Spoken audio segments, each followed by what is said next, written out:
주 안에서 항상 감사하는 비결. 불꽃이라고 하는 유명한 시로 유명한 시인인 나태주 시인이 책 한 권을 썼는데요. 나태주 시인의 감사 노트라는 책입니다.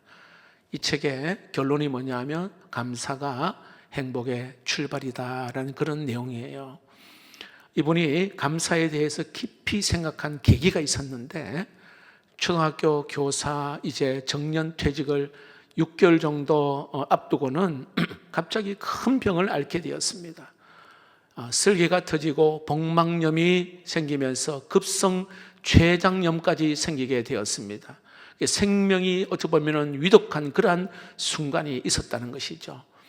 다시 말하면 죽음의 문턱 앞에 딱 섰는 그런 상황에서 다시 생명을 얻게 되었어요. 그때부터 자신의 삶을 바라보는 눈이 달라졌습니다. 그래서 숨 쉬는 것도 감사하고 물 마시는 것도 감사하고 사람 만나서 이렇게 서로 대화하는 게 얼마나 감사한지 그가 깊이 깨달았다는 것입니다. 그러면서 그가 나름대로 행복의 공식을 이렇게 말합니다. 감사가 만족을 낳고 만족이 기쁨을 낳고 기쁨이 행복을 낳는다. 결국 행복은 큰 것을 많이 가진 것이 아니라 지금 내 삶에서 은혜를 감사로 발견할 때 이게 거기서부터 시작된다라고 하는 그런 내용입니다. 여러분, 지난 상반기를 돌아보며 여러분 감사를 한번 해보셨습니까? 이렇게 한번 적어보셨어요, 여러분? 아직 늦지 않았으니까 여러분들 한 10분, 20분, 30분 정말 조용한 시간에 하나님, 내가 어떤 감사가 있는지, 무엇을 감사하며 하나님 앞에 내가 내 마음을 드릴 것인지, 자, 한번 여러분의 감사가, 내 감사 지수가 어떠한지 제가 체크리스트를 한번 보여드릴 텐데, 내가 감사하는 삶으로 살고 있는지 마음속으로 한번 체크해 보시면 좋겠다 싶습니다. 5가지를 제가 말씀을 드릴 텐데, 감사하는 삶으로 살고 있는가 내가? 자, 정말 그렇다 3점, 그리고 보통이다 2점, 그리고 그렇지 않다 1점입니다. 자, 5개 학문이니까 3점으로 한다면 총 몇 점이에요? 15점이 되겠죠. 여러분이 나름대로 한번 계산해 보세요. 나는 내 인생에서 감사할 일이 매우 많다고 생각한다. 자, 3점, 2점, 1점 가운데 딱 생각하세요. 두 번째, 나는 세상을 바라보면 감사해야 할 일들이 아주 많이 보인다. 세 번째, 나는 아주 많은 사람들에게 지금도 감사한 마음을 갖고 있다. 네 번째, 만나는 사람, 겪고 있는 상황 속에서 점점 더 감사하게 된다. 5번째, 어떤 일이나 사람에게 감사를 느끼는데 걸리는 시간은 매우 짧다. 자, 5가지 우리 친구들 계산해 봤어요? 네, 주민이 해봤니? 예, 주민이 몇 점? 11점. 자, 혹시 여러분 15점 정도라 생각하시는 분 정말 복된 마음이에요. 예, 감사가 삶에 깊이 배어있는.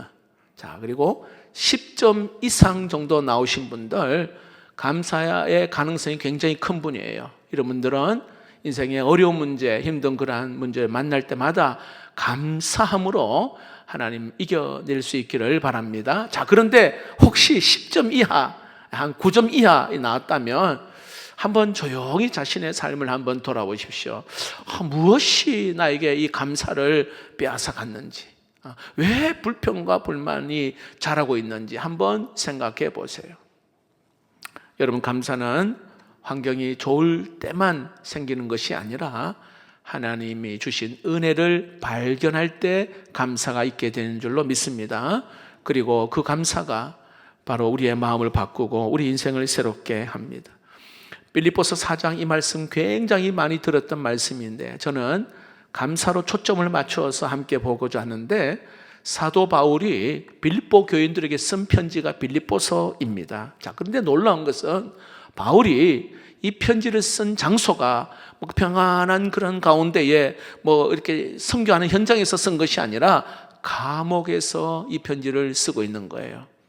지금 몸이 묶여있는 상태, 지금 정말 어찌 보면 앞날에 대한 불확실한 그러한 상황 속에서 인간적으로 기뻐할 수 없는 그런 염려가 더 많이 생길 것 같은 그곳에서 지금 그는 편지를 씁니다. 자, 뭐라고 이야기하냐면 따라해 봅시다. 주 안에서 항상 기뻐하라.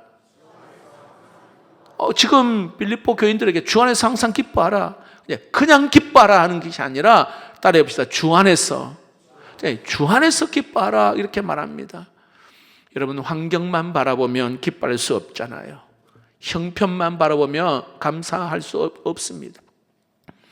사람만 바라보면 실망할 때가 많습니다. 그러나 주님 바라보면 달라지게 됩니다. 나를 구원하신 주님, 나를 여기까지 인도하시고 내 모든 삶에 함께 하시고 나의 모든 형편을 아시고 또한 선한 길로 인도하신 그 주님 바라볼 때 우리의 마음 깊은 곳에 세상이 줄 수 없는 은혜와 기쁨이 있는 줄로 믿습니다. 그래서 여러분, 우리 성도의 감사는 그러니까 환경에서 시작되는 것이 아니라 바로 주님 안에서 시작되는 겁니다. 모든 문제가 잘 풀려서 감사하는 것이 아니라 그 모든 상황 속에서 바로 주님이 나와 함께 하시기 때문에 감사하는 것이고요. 풍성할 때만 감사하는 것이 아니라 부족함이 있는 그런 상황이지만 나를 붙들고 계시는 그 주님을 믿기에 감사하는 것입니다. 자, 오늘 이 예배를 통해서 우리 마음에 다시 한번 여러분 감사가 회복되기를 축복합니다. 염려보다도 믿음이 더 커지고 때로는 불평보다도 찬양이 더 내 안에서 많아지고 낙심보다도 기쁨이 더 넘쳐나기를 원합니다. 자, 그렇다면 주 안에서 감사할 수 있는 비결 3가지 함께 본문에서 나눠보고자 합니다. 첫 번째는요, 아무것도 염려하지 말라는 것입니다. 6절 말씀 볼까요? 사도 바울이 말합니다. 아무것도 염려하지 말고. 여러분 잘 많이 들어보셔야겠죠. 염려라는 말은요, 헬라어로 메림나오라는 그러한 단어인데, 메림나오는요, 마음이 나누어진다 이런 뜻이에요. 염려가요, 마음이 나눠져, 마음이 하나로 모이지 않고 2개, 3개로 나눠지는 것. 여러분, 우리 마음이 나눠지면은 어때요? 염려가 찾아올 수밖에 없어요. 여러분, 나름대로 믿음이 있고요, 나름대로 예배도 드리고 나름대로 말씀 붙들고 산다 하지만 어떠세요? 딱 방심한 사이에 막 염려가 딱 밀려오면은 우리의 마음이 분열될 수밖에 없습니다. 자, 지금 바울이 감옥에 있다고 이야기했잖아요. 인간적으로 생각하면 염려가 가득할 수밖에 없는 그런 상황입니다. 내일 어떻게 될지를 알 수가 없습니다. 내 생명조차 불안한 가운데 있는 그런 상황입니다. 그런데 놀랍게도 바울은 감옥 밖에 있는 빌립보 성도들에게 아무것도 염려하지 말라 그렇게 말합니다. 바울은 현실을 모르는 게 아니에요. 여러분 잘 알지만 바울은 누구보다도 고생, 고통을 많이 겪었던 사람이잖아요. 잘 알고 있어요. 그러나 그 염려보다도 크신 하나님을 바라보았기 때문에 오늘 그런 당당하게 이야기할 수 있는 거예요. 염려보다 더 크신 하나님을 바라보았기 때문입니다. 신약 성경에 보니까요, 염려하지 말라 예수님께서 굉장히 많이 말씀하셨거든요. 마태복음 6장에도 무엇을 먹을까, 무엇을 마실까, 무엇을 입을까 염려하지 말라. 그런 염려는 어떻게 해요? 하나님을 알지 못하는 이방인들이 하는 것이라 그렇게 말했습니다. 왠지 아세요? 하나님을 믿는다는 것은 우리를 필요를 아시고 우리의 삶을 책임지시는 하나님을 신뢰하기 때문에 그런 거예요. 하나님을 믿는다는 것은 하나님을 신뢰하기 때문에 그런 것이죠. 세상보다 크신 하나님께서, 오늘 내 형편을 아시는 하나님께서 바로 자기 백성을 그냥 내버려 두지 않기 때문입니다. 잘 한번 생각해 보십시오. 염려한다고 2박 3일 염려한다고 문제가 해결됩니까? 어떠세요? 걱정한다고 내일 달라집니까? 어떠세요? 오히려 염려는 우리의 마음을 나누어 버립니다. 감사를 빼앗아 버립니다. 그래서 예수님께서 하시는 말씀이 염려하지 말고 먼저 그의 나라와 그의 의를 구하라 이렇게 말합니다. 너의 삶을 하나님께 맡겨라 그렇게 말씀합니다. 전능하신 하나님께서 바로 너를 지키시고 붙드시고 너를 필요한 것을 채워주실 것이다. 그래서 주 안에서 감사하는 삶이 바로 이거예요. 미국에 월치라고 하는 목사님이 계시는데 이분이요 100세를 지나서 101세 때 생일 잔치 때 참 사람을 초청하여 생일 파티를 열었습니다. 101세 때 어느 한 분이 목사님께 묻습니다. 목사님, 앞으로 생각을 할 때에 두렵지 않습니까? 불안하지 않습니까? 염려가 없습니까? 하라고 이렇게 목사님께 질문을 했어요.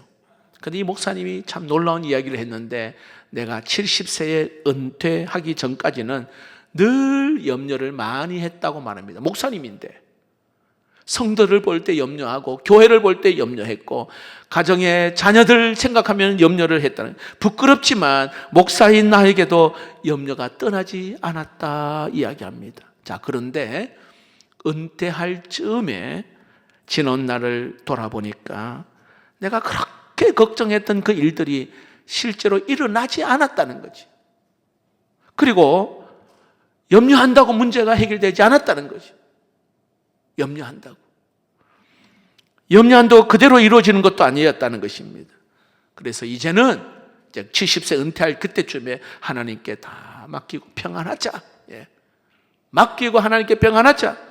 주님이 이루어질 그 일들을 믿음으로 기대하며 살자. 이런 마음을 갖게 되었다는 겁니다. 그 이후로부터 30년 동안 염려를 내려놓고 계속 감사. 건강도 자녀도 미래도 주님께 맡기며 감사하며 살았다고 간증합니다. 여러분, 이것이 바로 우리 그리스도인의 참된 모습이 아닐까 생각합니다. 염려하는 일이 없는 사람이 바로 우리 그리스도인의 모습. 염려할 일이 없는 사람이 그리스도인이 아닙니다. 무슨 뜻이냐면 염려할 수밖에 없는 상황 속에서 하나님을 붙드는 사람이 그리스도인인 줄로 믿습니다. 두려움 없는 사람이 아닙니다. 두려움보다 크신 주님을 바라보는 사람이 바로 믿음의 사람입니다. 자, 그래서 우리가 믿음으로 이렇게 고백하면 좋겠습니다. 힘차게 한번 읽어볼까요? 시작. 나는 염려에 묶인 사람이 아니라 주님 안에서 자유한 사람입니다. 나는 두려움에 끌려가는 사람이 아니라 하나님께 맡기며 사는 사람입니다. 나는 상황에 눌려 사는 사람이 아니라 주님 안에서 감사하며 사는 사람입니다. 할렐루야. 자, 우리 마음에 이런 믿음이 회복되기를 원합니다. 염려가 내 마음을 붙들기 전에 먼저 주님을 붙들고, 두려움이 내 생각을 이렇게 막 흔들기 전에 먼저 하나님의 약속을 바라볼 수 있기를 바랍니다. 자, 두 번째로 여러분 주님 안에서 감사할 수 있는 비결 따라해 봅시다. 기도와 간구로 하나님께 나아가는 것입니다. 자, 6절에 보니까 아무것도 염려하지 말고 다만 모든 일에 기도와 간구로 너희 구할 것을 감사함으로 하나님께 아뢰라. 자, 이 말씀을 많이 우리가 들었잖아요. 근데 이 말씀이 어떤 뜻인지를 잘 모르는 분들이 많아요. 여기 보니까 두 가지 표현이 있어요. 기도와 간구. 기도는 어떻게 해요? 하나님 앞에 나아가는 것입니다. 하나님을 만나는 거예요. 기도는 하나님과 대화하는 것입니다. 기도의 목적은 문제 해결이 아니라 기도를 통해서 주님과 더 친밀하게 가까워지는 게 기도입니다. 자, 그 다음에 간구 나오잖아요. 간구가 바로 우리의 필요와 소원을 하나님께 아뢰는 겁니다. 하나님, 오늘도 일용한 양식을 주시고 오늘도 하나님 용서할 수 없는 사람 사랑하는 마음을 주십시오. 하나님, 우리 자녀의 건강을 지켜주세요. 나의 직장과 일터를 붙들어 주십시오. 이게 간구입니다. 우리의 약함과 필요를 하나님 앞에 솔직하게 올려드리는 것, 간구. 자, 그런데 바울이요, 기도와 이 간구를 드리되 감사함으로 하나님께 오늘 여기에 아뢰라 그렇게 말합니다. 자, 중요한 것은 감사함으로 구하는 것, 이런 믿음을 오늘 말씀합니다. 이런 내용이에요. 하나님, 내가 구하는 것을 이루어 주실 줄로 믿습니다. 혹시 내 뜻대로 되지 않아도, 내 소원대로 응답되지 않아도 하나님께서는 선한 목적이 있는 줄로 믿습니다. 하나님은 반드시 합력하여 선을 이루게 하실 줄로 믿습니다. 이게 바로 믿음으로 드리는 감사의 기도입니다. 여러분, 오늘 이 말씀, 이 이야기를 하고 있는 이 사도 바울은 지금 감옥에서 기록했다는 걸 생각해야 됩니다. 바울은 얼마든지 낙심할 수 있습니다. 하나님, 왜 나를 감옥에 가두십니까? 나를 복음의 이방의 사도로 나를 불러주셨으며 지금 선교 현장에 있어야 되지 않습니까? 왜? 선교해야 되는데 왜 나를 하나님 이곳에 두십니까? 눈을 뜨면은 여전히 감옥이에요. 차가운 벽이 있고 쇠사슬에 묶여 있고 때로는 앞날을 알 수 없는 그러한 현실이 보입니다. 그러나 바울은 눈앞에 감옥만 바라보지 않았어요. 감옥 안에서 염려에 붙잡히지 않았다 이 말입니다. 기도와 간구로 하나님 앞에 나아갔고 감사함으로 자기의 인생을 주님께 맡겨드립니다. 하나님이 나를 붙드실 것이다. 하나님이 나를 통해 영광을 받으실 것이다. 이거예요. 이 감옥 안에서 하나님의 뜻이 이루어질 것이다. 이게 바로 바울의 믿음입니다.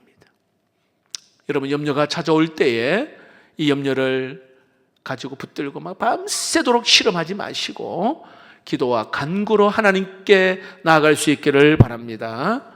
이런 걱정의 마음에, 이 걱정이 내 마음에 막 이렇게 쌓아두지 마시고 하나님 앞에 감사함으로 하나님 앞에 나아가는 것. 그때 여러분, 우리의 마음이 달라져요. 그때 우리의 마음이 달라져요. 상황이 아직 변화되지 않아도 내 마음에 주님의 평안이 있어요. 상황 그대로예요. 문제는 아직 해결되지 않았어도 주님이 함께 하신다고 하는 확신이 드는 거예요. 확신. 그 믿음 안에서 우리는 감사할 수 있게 되는 것입니다. 여러분, 복음성가 가운데 기도할 수 있는데 왜 걱정하십니까? 기도하면서 왜 염려하십니까? 이 찬양 가사 있잖아요. 이 단순한 찬양 가사인데 정말로 기도하고 있다면 어때요? 염려는 점점 작아져야 되는 거 아닙니까? 진짜로 기도하고 있다면. 왜냐하면 이 기도는요, 내 문제를 내가 붙드는 것이 아니라 어때요? 하나님께 맡기는 시간이 기도잖아요. 그런데 기도하지 않고 기도하는 흉내만 내면 염려는 사라지지 않습니다. 자, 우리 청소년들, 기도하는 흉내만 내면 염려 사라지지 않습니다. 오히려 걱정이 더 커지고 두려움은 더 깊어집니다. 입술로만 기도하는 그러한 기도하는데, 입술로만 기도하고 마음으로는 우리의 어떤 여전히 염려에 붙들려 있다면 역시 이것도 마찬가지입니다. 여러분, 염려와 기도는요, 시소와 같은 거예요. 시소. 무슨 뜻이냐면은 기도가 커지고 믿음이 커지고 여기에 감사가 커지면 염려는 작아져요. 근데 기도가 약해집니다. 믿음이 흔들립니다. 그러면 염려가 더 점점 커지게 되는 거예요. 그래서 바울은 기도와 간구로 그리고 감사함으로 하나님께 아뢰라. 염려를 그 마음속에 쌓아두지 말고 하나님께 다 그냥 맡겨라, 토스해라. 배구할 때 토스하잖아요. 하나님께 넘겨라 이 말이에요. 그러면 하나님께서 우리의 마음을 붙드시고 염려한 그 자리에 하나님의 은혜와 영광을 하나님께서 부어 주실 줄로 믿습니다. 자, 그러므로 여러분, 중요한 것은 기도는요, 특별한 일을 만났을 때만 하는 것이 아니라 따라해 봅시다. 모든 일에 문제만 생겼을 때만 하는 게 아니에요. 모든 일이 하라는 거예요. 여러분의 일상생활 속에서 자녀들, 가정의 문제, 여러 가지 그냥 평범한 삶 속에서 작은 거 하나까지, 관계하는 하나까지 다 여러분 하나님께 아뢰라 말합니다. 여러분 성경에서 기도할 때마다 특히 감사로 하나님께 나아가는 대표적인 사람이 다니엘. 아시죠? 예. 왕이 조서를 딱 내려서 30일 동안 왕 외에 다른 신에게 기도하는 사람, 절하는 사람 사자굴 속에 집어넣어라. 다니엘은 알면서도 예루살렘의 창문을 열고 그는 하루 3번씩 하나님께 기도합니다. 성경에 보니까 그의 하나님께 감사하였더라 이렇게 나옵니다. 그의 하나님께 감사하였더라. 여러분 사자굴 속에 들어간다는 거 알면서도 기도하는 것은 뭐예요? 하나님을 전적으로 신뢰하며 감사했단 말이에요. 근데 여러분 놀라운 것은 사자굴 속에 들어갔나요? 안 들어갔나요? 사자굴 속에 들어갔어요. 그러나 하나님은 사자의 입을 딱 막으셨어요. 그리고는 그 다니엘 한 사람을 통하여서 그 주변에 살아계신 하나님의 능력이 온 나라에 선포되는 그런 놀라운 기적을 보게 됩니다. 감사는요, 문제가 다 해결된 다음에 하나님께 드린 게 아닙니다. 그것도 있지만 하나님을 신뢰하기 때문에 먼저 드리는 믿음의 고백인 줄로 믿습니다. 감사하며 드리는 이 기도는 우리의 생각을 넘어 하나님의 놀라운 그러한 역사를 경험하게 됩니다. 여러분 기도와 간구로 하나님께 나아갈 수 있기를 바랍니다. 감사함으로 하나님 앞에 나아갈 수 있기를 바랍니다. 마지막으로 주 안에서 항상 감사할 수 있는 비결은 3번째 따라해 봅시다. 하나님의 평강을 붙드는 것입니다. 7절 말씀에 보니까 그리하면 모든 지각에 뛰어난 하나님의 평강이 그리스도 예수 안에서 너의 마음과 생각을 지키시리라. 이렇게 보니까 그리하면 이렇게 앞에 무슨 뜻이에요? 아무것도 염려하지 말고 모든 일에 기도와 간구로 하나님 앞에 아뢰면, 그러면 뒤에 따로 그리하면 그러면 염려가 사라질 것이다. 예를 들어 그렇게 나와야 되잖아요. 근데 그리하면 선물을 주시는데 어떤 선물을 주셔요? 하나님의 평강이라는 거예요. 여기 하나님의 평강이라는 게 단순히 마음이 좀 편해지는 것을 말하는 게 아니에요. 세상이 주는 어떤 일시적인 그런 안정감을 이야기하는 게 아닙니다. 모든 것 아시고 모든 것 다스리시고 모든 것을 선하게 이루시는 하나님께서 우리 마음 깊은 곳에 부어주시는 하늘의 평강입니다. 바울은 그 평강이 우리의 마음과 생각을 지키신다. 여기 지킨다 이 말은요, 마치 군인이 성을 지키듯이 이렇게 호위한다 이 뜻이에요. 하나님의 평강이 우리의 마음을 지키고 우리의 생각을 붙들고 두려움과 염려가 함부로 들어오지 않도록 우리를 이렇게 호위하신다 이런 의미예요. 구약에 지킨다는 샤마르, 철저하게 하나님이 은혜 보호막으로 지킨다 이 뜻이죠. 자, 바울은요 감옥에 안에 있잖아요. 그런데 이 감옥이 바울의 마음까지 가두지 않았어요. 감옥에 있는데 왜?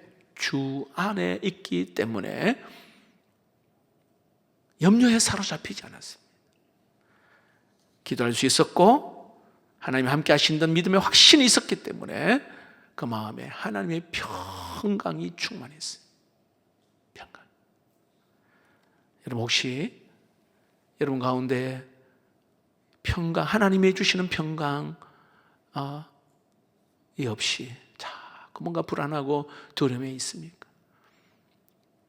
여러분 기도와 간구로 하나님 앞에 감사함으로 나갈 때 그리하면 평강을 주실 줄로 믿습니다. 자, 4장을 계속 읽다 보면은 9절에 놀라운 약속이 하나 더 있어요. 9절 하반절에 평강의 하나님이 너희와 함께 계시리라. 야, 여러분, 평강이라는 선물만 툭 던져 놓는 게 아니라 하나님 자신이 우리와 함께 하신다. 할렐루야. 이거 얼마나 큰 은혜입니까, 여러분? 자, 참 예를 들어 설명해 볼까요? 우리 자녀들이요, 자녀를 키워보셔 아시잖아요. 어린아이일수록 어때요? 엄마 품에만 있어도 평안합니다. 예? 엄마가 참 든든해요. 아빠 옆에 있으면요, 곁에 있으면 참 안전합니다, 여러분. 그런데 그 아이가 조금 자라잖아요. 조금 자라요. 우리 청소년 됩니다. 엄마 아빠보다 지갑이나 카드를 더 좋아합니다. 마치 그것만 있으면은 다 해결되는 것처럼 좋아합니다. 그러나 진짜 복은 뭐라고요? 선물보다 부모와 함께 있는 거예요. 진짜 복은 부모와 함께 있는 거예요. 카드보다 아버지가 귀하고 지갑보다도 엄마 품이 귀하다 이 말이에요.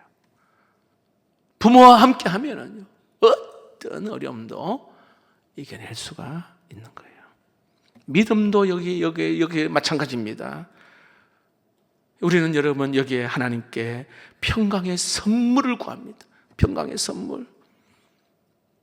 물론 여러분 하나님은 우리에게 평강을 주셔요. 그러나 더 중요한 것은 평강의 선물보다 어떻게 해요? 평강의 하나님이십니다. 평강의 하나님. 그 하나님이 우리와 함께 하시면 되는 줄로 믿습니다. 그 하나님이 내 인생에 동행하시면 되는 겁니다. 그러면 힘들어도 감당할 수 있고 어려워도 견딜 수가 있고 때로는 앞길이 보이지 않아도 믿음으로 걸어갈 수가 있는 것입니다. 자, 이번 감사절에 평강의 선물을 주시는 하나님께 감사할 수 있기를 바랍니다. 그 하나님이 함께 하시면은 우리의 마음은 무너지지 않습니다. 그 하나님이 함께 하시면은요, 염려가 우리를 삼키지 않습니다. 그 하나님이 우리와 함께 하시면은 감옥 같은 그 현실에서도 감사할 수가 있는 겁니다. 360일 땡큐라고 하는 책이 있는데요, 30년 동안 변호사로 살아온 존 글렌리라고 하는 사람이 쓴 책입니다. 이분이 한때는 깊은 침체에 빠졌어요. 무슨 뜻이냐면 변호사 사무실이 어려워지고 가정에 불화가 생겼습니다. 아내와의 관계가 이렇게 멀어졌어요. 자녀들과의 관계도 끊어졌습니다. 친구들도 하나씩 다 둘씩 떠나갑니다. 통장 잔고는 거의 바닥에 났습니다. 마음은 점점 황폐해졌습니다. 자, 그때 그는 어릴 적에 할아버지가 자기에게 한 말이 생각이 났습니다. 얘야, 네가 가진 것에 감사하는 법을 배우기 전까지는 네가 원하는 것을 얻지 못할 것이다. 할아버지가 하는 이야기예요. 다시 말합니다. 네가 가진 것에 감사하는 법을 배우기 전까지는 네가 원하는 것을 얻지 못할 것이다. 그 말이 생각이 난 거예요. 그래서 그날부터 그는 감사 편지를 쓰기 시작했어요. 하루에 한 통씩. 그동안 고마웠다고 생각하는 사람들에게 이 편지를 보냅니다. 답장이 오든 안 오든 상관없이 그저 감사하는 마음을 담아서 편지를 썼습니다. 무려 15개월 동안에 감사 편지를 썼어요. 근데 놀라운 일이 일어났어요. 누구의 마음이 바뀌냐면 자신의 마음이 달라지기 시작합니다. 감사 편지를 썼는데 우울과 외로움이 조금씩 사라지고요, 메말랐던 자기의 마음이 따뜻한 마음으로 회복됨을 경험합니다. 아내와의 관계가 회복되고 자녀와의 관계도 풀어졌습니다. 친구들이 다시 연락이 오기 시작하고요, 일이 조금씩 회복되었다고 합니다. 감사 편지가 다른 사람을 바꾼 게 아니라 뭐예요? 자기 자신을 바꾼 거예요. 자기 자신. 감사하는 마음이 생기니까 주변 상황이 바뀌는 거예요.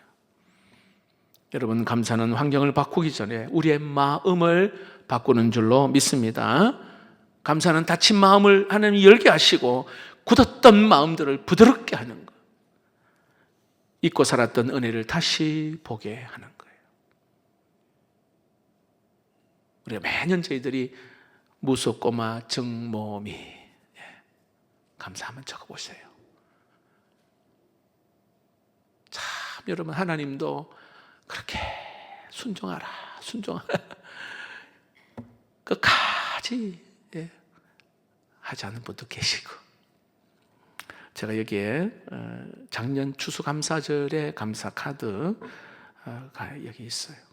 오늘 여러분들 또 이렇게 하나님 내시는데, 자, 감사 제목을 보면서 얼마나 몇 가지 제가 한번 읽어드릴게요. 청소년부에서 낸 친구입니다. 하나님을 알게 해주심에 감사, 숨을 쉬고 있는 것에 감사, 학교에 다니고 있음에 감사, 건강한 육체 주신 것에 감사합니다. 가족과 친구가 곁에 있는 것에 감사합니다. 오늘 하루를 선물 주심에 감사합니다. 찬양할 수 있는 입을 주심에 감사하고, 성장하고 배울 기회 주심에 감사하고, 따뜻한 밥을 먹을 수 있음에 감사하고, 감정이 있음에 감사하는. 자, 청년부입니다. 하나님 안에 거하게 하심에 감사합니다. 무사히 시험을 잘 마무리하게 하심에 감사하고, 선교를 통해 내 자신을 회복시켜 주심에 감사하고, 청년부 안에서 교제하고 나누게 하심에 감사합니다. 몸이 건강하게 살아갈 수 있게 하면 감사하고, 좋은 친구들 주심에 감사하고, 아르바이트 하게 하심에 감사하고, 건강한 취미와 즐거움 주심에 감사하고, 힘들고 흔들 때마다 날 붙들어 주심에 감사하고, 모든 감사 제목 주심에 감사. 40세대입니다.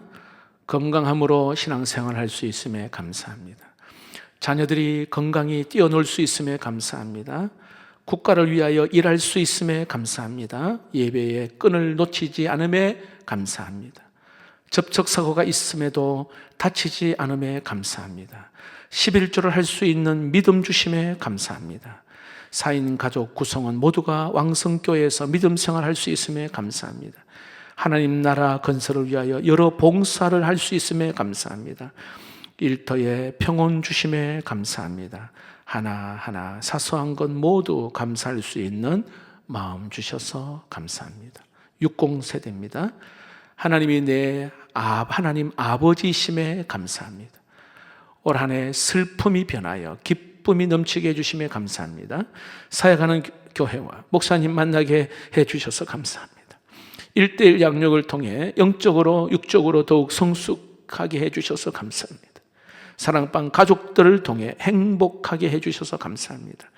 믿음의 동력자 남편과 신앙생활 할 수 있어 감사합니다.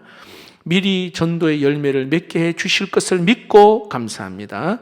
아들의 믿음으로 가정을 잘 꾸려가게 하시니 감사하고, 딸이 믿음으로 선한 영향력을 이루어 가시니 감사하고, 2026년도 믿음으로 기대하며 어떻게 쓰임 받을지 미리 감사합니다. 70세대입니다.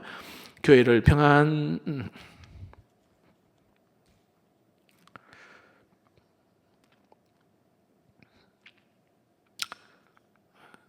평안케 해주시고,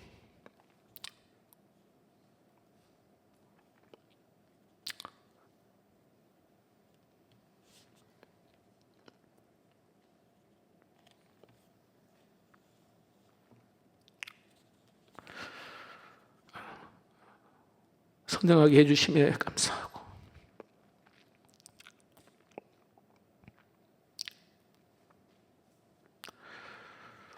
주일마다 목사님 은혜의 말씀해 주심에 감사하고, 다음 세대가 성장하고,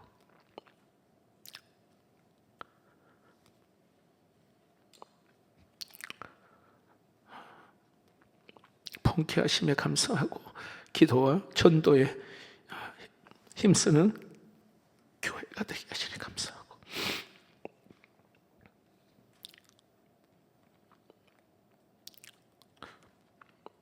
합심 기도를 통해 기도의 용사들이 기도의 불을 부지게 하시며 감사하고, 건강 주시어 새벽을 깨우고 기도의 끈을 잡고 가게 하신 감사하고,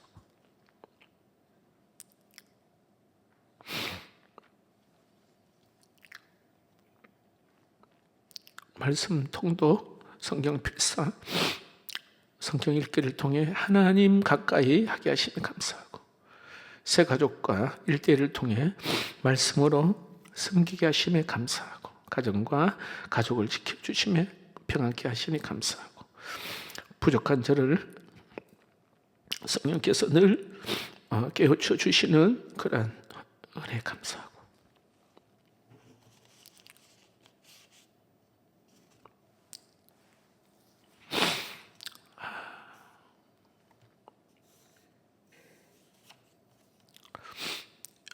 여러분,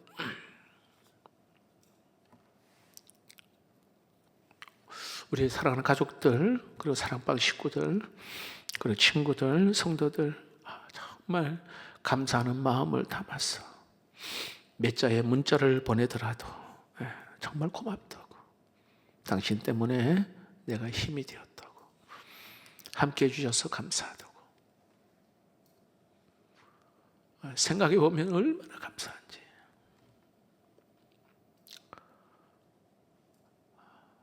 우리의 메마른 우리의 마음이 다시 이번 감사절을 통해서 다시 회복되는 은혜가 있기를 바랍니다. 말씀을 맺겠습니다. 감사는 환경이 좋을 때만 드리는 고백이 아닙니다. 감사는 주님을 바라보는 믿음에서 시작됩니다. 바울은 감옥에 갇혔지만 주 안에서 감사하는 비결을 말했습니다. 충분히 염려할 수밖에 없는 자리에서 주 안에 있었기 때문에 그가 감사할 수 있는 것입니다. 아무것도 염려하지 말라 말합니다. 염려는 우리의 마음을 나누어지게 하는 거잖아요. 믿음 흔들리게 하고 감사를 빼앗아가 버립니다. 그러나 우리의 삶보다도 크시고 문제보다 강하신 하나님 붙드는 것입니다. 그리고 기도와 간구로 하나님께 나아가는 거예요. 기도는 하나님 만나는 거고요, 간구는 내 필요를 하나님께 아뢰는 것입니다. 그리고 감사함으로 기도하는 것입니다. 응답이 보이지 않아도, 여전히 뜻대로 되지 않아도 여러분, 선한 목자 되시는 하나님이 반드시 합력하여 선을 이룰 것이라고 하는 이 믿음으로 감사할 수 있기를 바랍니다. 그래야만 하나님께서 우리에게 평강을 선물로 주신다. 세상이 줄 수 없는 그 평강, 우리의 마음과 생각을 지키는 그 평강, 이 평강만 선물 주는 것이 아니라 평강의 하나님께서 친히 우리와 함께 하실 줄로 믿습니다. 여러분, 한번 점검해 보십시오.